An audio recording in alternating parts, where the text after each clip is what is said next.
In this video, I'm going to show you how to place a bracket order on ThinkorSwim. So a bracket is a great way to automate risk management in ThinkorSwim. It includes main order like buy or sell, and then along with two conditionals orders. One is the a take profit order to lock in profits, and the second one is the a stop loss order to minimize losses.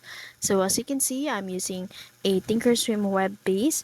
So in order for a good experience with ThinkorSwim, just download the official application of ThinkorSwim from their official website. So now, assumingly we are using the official website, no.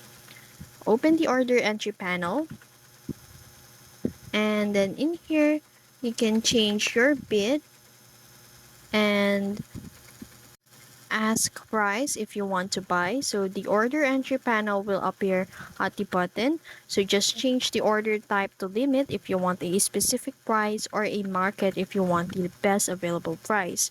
So now, to enable bracket orders, just simply click the advanced order drop down, and then select first triggers OCO or one cancels order, and then this will link your main order with both a take profit and a stop loss order.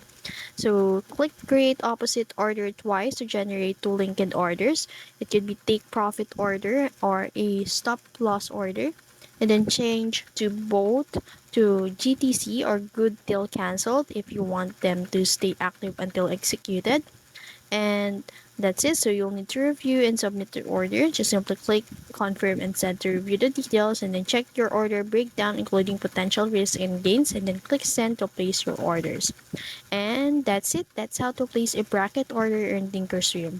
If you found this video helpful, don't forget to like, share, and subscribe to the YouTube channel.